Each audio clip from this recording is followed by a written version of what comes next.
ለበርካታ ዓመታት አፍሪካ ሰላም እንደራቃት ነው። በቅርብ ዓመታትም በማሊ፣ በቻድ፣ በሱዳን፣ በቡርኪና ፋሶና በጊኒ ወታደራዊ መፈንቅለ መንግስት መደረጉንና በተወሰኑ የአፍሪካ ሀገራትም ያለውን ግጭት እየተፈጠረ ቀጠናውን ሰላም እንደራቀው ነው። በዛሬው የዓለም አቀፉ ትንታኔም በአፍሪካ የተፈጠሩ የእርስ በርስ ግጭቶችና መፍትሄ ያላገኘው የቀጠናው ሂደትን እናያለን። አማኑኤል ክንደያ ነኝ። በአፍሪካ ብዙ ተቃዋሚ አማጺ ኃይሎች ግልጽ የፖለቲካ አጀንዳ የሌላቸው መሆኑን የድርድርና የሰላም የመፍጠሩ ሥራ አስቸጋሪ አድርጎታል። የአፍሪካ ህብረት ለአፍሪካ ችግሮች ቀዳሚ መሆን ስለማስፈለጉ የአፍሪካ መንግስታት ስለሚሰጡት ማስጠንቀቂያ ፈጥነው መልስ አለመስጠታቸውንና ጣልቃ በመግባት መፍትሄ ለመስጠት ዳተኛ መሆናቸውን ችግሩ ያወሳሰበው መሆኑን እየተገለጸ ነው። በአጠቃላይ ባለሙያዎች እንደሚናገሩት ከሆነም በአህጉሪቱ ስላለው ችግር የአፍሪካ ህብረት ቀዳሚው ደራሽና መፍትሄ አፈላላጊ መሆን እንደሚጠበቅበት ቢገለጽም ሁሌም ቢሆን ወገቤን ማለቱን የተለመደ ነገር ሆኗል። የአፍሪካ ህብረት ኃላፊነቱን እንዲወጣ ግን ራሱም ማሻሻል እንዳለበትም እየተመከረ ነው። የአፍሪካ ህብረትና የመንግስታቱ ድርጅት ከአካባቢው ድርጅቶች ጋር ተቀናጅተው ሲሰሩም አይታይም በማለትም በዚህ ግንኙነታቸው መካከል ያለው ክፍተት የፈጠረ መሆኑን ማሳያ ተደርጎም እየቀረበ ይገኛል። በመንግስታቱ ድርጅት የሰላም ስምምነቶች መረጃ ከሆነም በዓለም አቀፍ ዙሪያ ከተደረጉ የሰላም ስምምነቶች መካከልም 42% የሚሆኑት በአፍሪካ የተደረጉ ሲሆኑ ከነዚያ ውስጥም ብዙዎቹ ያልሰመሩ ነበሩ፣ አሊያም በከፊል ብቻ የተሳኩ እንደነበሩ በሪፖርቱ ላይ ተገልጿል። በዚህ የተነሳም አሸባሪዎችና አክራሪዎች በተስፋፉበት ዘመን የሰላም አስከባሪ ኃይል ሽብርን ለመታገልና ለማጥፋት አይነተኛ ዘዴ ሊሆን አለመቻሉም የአፍሪካ ህብረት ከዓመት በፊት በነበረው ስብሰባ ላይ ሲገልጽ ተሰምቷል።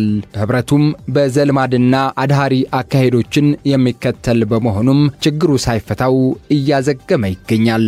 እንደሚባለው የአፍሪካ ሀገራት መሪዎች በየዓመቱ አዲስ አበባ የሚረግጡትም ለተዝናኖት እንጂ የአፍሪካ ችግሮችን ለመፍታት ጥረት ሲያደርጉም አይታዩም ሲሉም ይወቅሷቸዋል። ለዚህም በማሳያነት የሚቀርበው አሁን ላይ በምዕራብ፣ በምስራቅ፣ በማዕከላዊና በሰሜን አፍሪካ የአሸባሪዎች መፈልፈያ እንዲሆኑ ተደርጓል ባዮች ናቸው። በአፍሪካ ትልቅ የነዳጅ ክምችት ሀብት ያላት ሀገር ናይጄሪያም መጠነ ሰፊ የነዳጅ ስርቆትና በነዳጅ መተላለፊያ ቧንቧዎች ላይም ከፍተኛ ጉዳት የደረሰባት አገር በመሆንም ትታወቃለች። የናይጄሪያ የጸጥታ ኃይሎች በሀገሪቱ በሚካሄደው ህገወጥ የነዳጅና ንግድ ግብይት ላይ ጥብቅ ቁጥጥርና እርምጃ እየወሰዱ መሆናቸውን ቢናገሩም የተፈጠረው ችግር ግን ቀላል አይደለም። ከተወሰዱ እርምጃዎች መካከልም 56 የማከማቻ ቦታዎች ያፈራረሱ ሲሆን በአፍሪካ ትልቁ የነዳጅ ክምችት ሀብት ያላት ሀገር ናይጄሪያ መጠነ ሰፊ የነዳጅ ስርቆትና በነዳጅ መተላለፊያ ቧንቧዎቿ ላይም ከፍተኛ ጉዳት የሚደርስባት ሀገር በመሆንም ትታወቃለች። የፖሊስና ወታደራዊ ኃይሎች በቅርቡ ባደረጉት አሰሳና በወሰዷቸው እርምጃዎችም ከ1.2 ሚሊዮን ያልተጣራ የነዳጅ ክምችትም 15 ህገወጥ የነዳጅ ማጣሪያዎች በጫካ ተደብቀው የተገኙ መሆናቸውንም አስታውቀዋል። 17 ተጠርጣሪዎች የታሰሩ መሆናቸውንና በርከት ያሉ ተሽከርካሪዎችና የነዳጅ ዘይት ማጣሪያ መሳሪያዎችም የተሰወሩ መሆናቸውንም በመረጃው ተጠቅሷል። ከ2009 እስከ 2020 ድረስ ናይጄሪያ በግምቱ $46 ቢሊዮን የሚሆን 620 ሚሊዮን በርሜል ያልተጣራ ነዳጅ ዘይት በስርቆትና በምዝበራ ያጣች ሀገር በመሆንም በአህጉሪቱ ቀዳሚ ሀገር ሆናለች። ፖሊስና ወታደራዊ ኃይሎች በቅርቡ ባደረጉት አሰሳና በወሰዱት እርምጃ ከ1.2 ሚሊዮን ሊትር ያልተጣራ ነዳጅ ዘይትም 15 ህገወጥ የነዳጅ ማጣሪያዎች ጫካ ላይ ተደብቀው መገኘታቸውን እንዳስደነቃቸውም ተናግረዋል።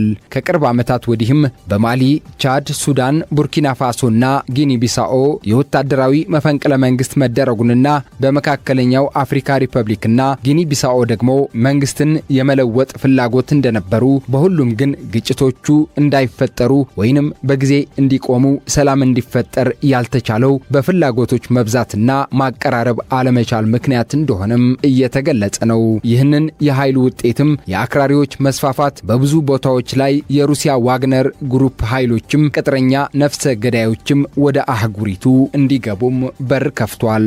አፍሪካ በአሁኑ ወቅትም በአሜሪካ በአውሮፓና በቻይና መካከል ብቻም ሳይሆን እንደ ተባበሩት አረብ ኤምሬቶችና ቱርክ የመሳሰሉ አዳዲስ ኃይሎችም መፎካከሪያ ሜዳ መሆኗንም እየተገለጸ ይገኛል። በሱዳን የሰላም ማስከበር ተግዳሮቶች መካከልም በምዕራብ አፍሪካ በተለይም በሳህል አካባቢ በመካከለኛው አፍሪካና በአፍሪካ ቀንድ በተለይም ደግሞ በሱዳን እየተካሄደ ያለው ደም አፋሳሽ ጦርነትም እንደ ማሳያ ተደርጎም ይቀርባል። ሰላም ማስፈንንና ማጽናት ቀላል አለመሆኑን በደቡብ አፍሪካ